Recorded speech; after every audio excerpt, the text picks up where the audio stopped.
En direct du studio Tennis Giant sur la ligne, c'est Café à l'Omnium Banque Nationale, édition du 5 août.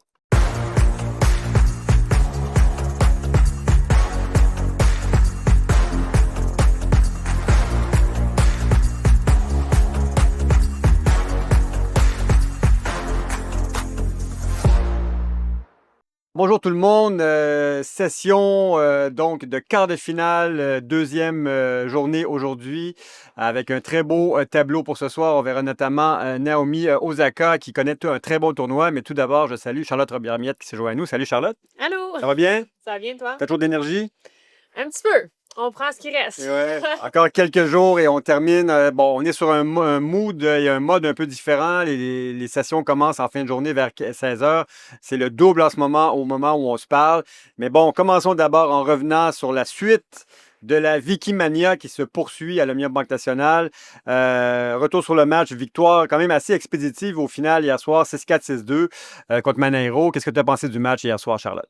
Je crois que c'est un très bon match de la part de Vicky, c'était un match peut-être plus à sa portée que Coco Gauff, évidemment, qu'on ne s'attendait pas nécessairement à ce qu'elle gagne. Celui-là, peut-être un peu plus. Donc, des fois, ça vient avec un peu plus de pression. Ouais. Je trouve qu'elle a encore une fois très, très bien géré ça. J'en parle beaucoup, mais c'est tellement important, surtout dans les moments où est-ce que tu joues devant ta famille, tes amis.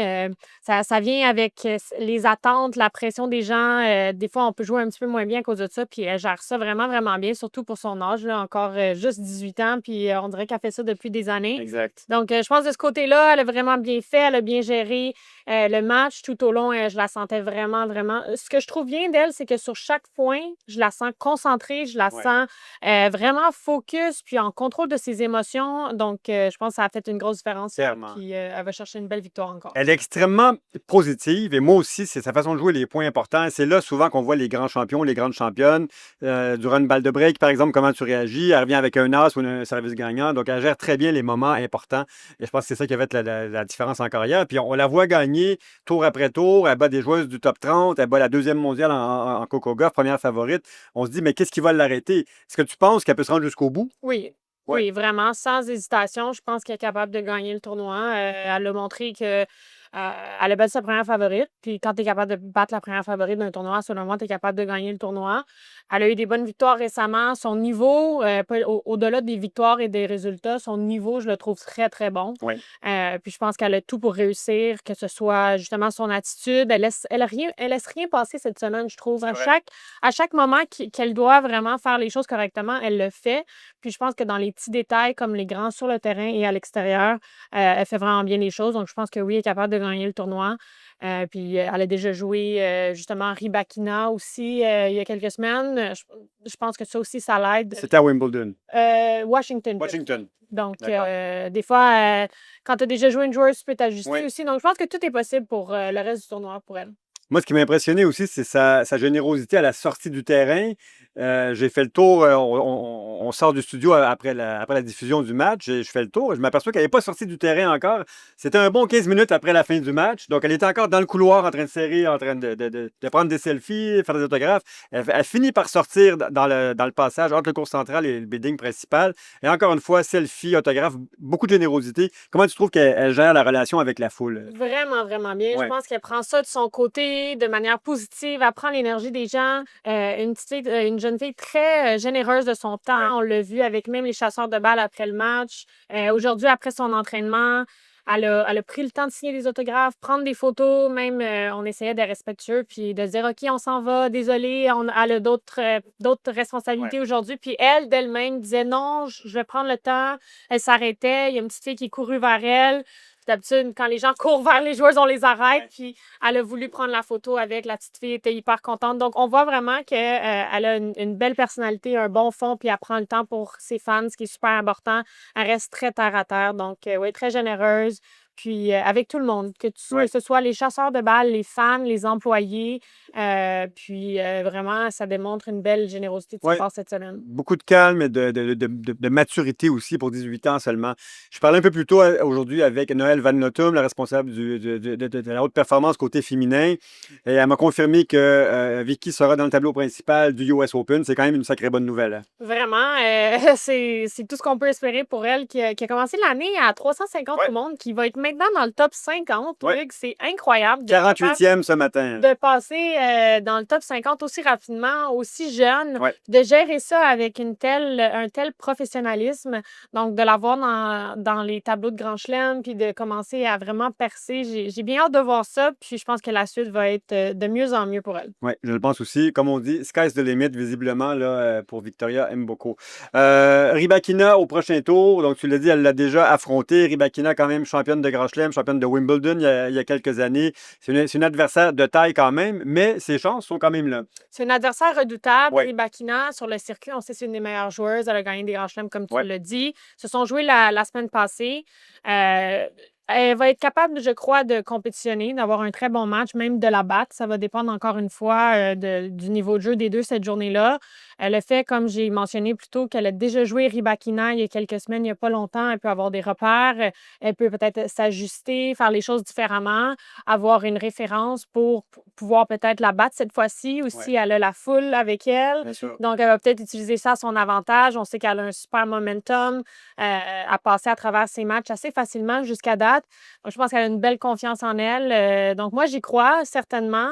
Mais c'est sûr que Rybakina, c'est une adversaire redoutable à ne pas sous-estimer. Puis très puissante aussi. Donc, sur Ouais. une surface dure comme ça peut être difficile, mais j'ai hâte de voir ce que ça va donner. Absolument. Parlons de ce soir. On est en début de séance aujourd'hui, le 5 août. Quand même, des belles affiches avec Madison Keys, gagnante en Australie en début d'année contre Towson. Et de l'autre côté, Osaka, ma foi, qui fait un grand retour au plus haut niveau là, dans un WTA 1000 contre Svitolina. Parle-nous un peu de l'année de Osaka en ce moment et du fait que c'est sa meilleure performance cette année en ce moment. Oui, je suis contente pour elle. Encore une fois, c'est une joueuse très puissante, qui a beaucoup de talent, qui aime le sport, mais qui a aussi dû arrêter dû à une grossesse. Elle a eu un enfant, elle est revenue. Puis je trouve ça bien de voir qu'elle est restée persévérante, puis que là, elle retrouve vraiment un très, très haut niveau. Je pense qu'elle pourrait utiliser ce moment-là pour justement peut-être avoir encore plus confiance en elle. C'est ce Ouais. qu'elle dit aussi en conférence de presse, qu'elle utilise ça un peu comme un tremplin, puis Ouais. essayer de s'en aller vers les quarts de finale, les demi-finales et de continuer de pousser cette semaine. Je suis très contente de voir le niveau qu'elle a. Elle a battu des filles vraiment qu'on ne s'attendait pas nécessairement Ouais. qu'elle batte. Des belles victoires jusqu'à date dans le tournoi, dont celle qui avait fait la finale ici là, en 2023, Samsonova. Donc, je suis très contente. Je pense que ça lui va bien, les surfaces dures. Encore une fois, une joueuse qui a beaucoup de force, qui a des grosses frappes lourdes. Avec des victoires au US Open notamment et au Australian Open aussi. Exact, exact. Donc, on voit que c'est une surface qu'elle apprécie bien. Ouais. Puis elle aussi, j'entends que des bons commentaires là, à l'interne sur sa façon d'être avec les gens, à quel point elle est gentille, elle est respectueuse. Donc, je pense que si elle est capable de continuer sur cette belle lancée-là, elle peut avoir une bonne fin d'année. Moi, je souhaite une finale Mboko-Osaka. Je pense que ça serait une affiche de rêve. Je pense que ça vendrait bien des billets. Donc, ça serait parfait pour le tournoi. Mais non, je pense que ce serait un très bon match. Ce serait aussi une belle expérience, une belle opportunité pour notre Canadienne de jouer Naomi, qui a évidemment beaucoup d'expérience sur le circuit, qui a gagné des grands chelems, qui a été numéro 1 mondial. Je pense que ça ferait vraiment une belle finale. Mais quand je regarde le tableau comme ça, je pense aussi que c'est Osaka qui va passer le prochain tour contre Svitolina. Ouais. Puis ensuite, je pense aussi que Keys va probablement passer contre Towson. Donc, ça va se jouer après ça. Peut-être que Osaka va se rendre en finale, mais ça ne m'étonnerait pas, pour être bien honnête. C'est un très beau carré d'as qui se profile, en tout cas, à Montréal. Année record, on le sait, déjà au niveau assistance, dans le bilan de demi-tournoi de Valérie Tétrault, on dépasse le 235 000, assurément. Je pense que le 250 000 va être atteint largement si Mboko continue de performer aussi. Donc, c'est une très bonne année. Passons du côté de Toronto. On voit un peu moins de monde dans les estrades, en tout cas de notre perspective ici, mais quand même des très beaux affrontements ce soir, notamment avec Taylor Fritz qui sera en action contre Roublev et Ben Shelton contre Alex de Minaur. Parle-nous un peu des match-ups de ce soir à Toronto. Moi, je trouve que c'est quand même assez représentatif de comment les joueurs jouent dans les derniers mois. Je trouve que Rublev, Fritz, de Minaur, Shelton, c'est pas mal eux qui ont vraiment des bons résultats, qui dominent un petit peu sur le circuit. On voit que de Minaur a sur une très bonne lancée. Shelton aussi. Ouais. Rublev aussi. Donc, je pense que ça va être des matchs de très haute qualité. Puis, je sais pas qu'est-ce que ça va donner. J'ai pas vraiment eu le temps de regarder tant que ça le tournoi à Toronto parce que je suis tellement occupée ici. Ouais. Mais non, je pense que ça va être des bons matchs. Puis, disons que si j'avais une prédiction à faire, je dirais probablement Fritz et de Minaur. En tout cas, 2 Américains. Encore une fois, le tennis américain se porte bien du côté féminin aussi. Donc, évidemment, dans la série pré-US Open, on voit souvent des Américains et Américaines qui performent et ça se confirme encore cette semaine à Montréal et à Toronto. C'est tout pour aujourd'hui. Charlotte, je te remercie beaucoup. Merci à toi. Et on se revoit bientôt et je te laisse donner quand même le mot de la fin aux téléspectateurs.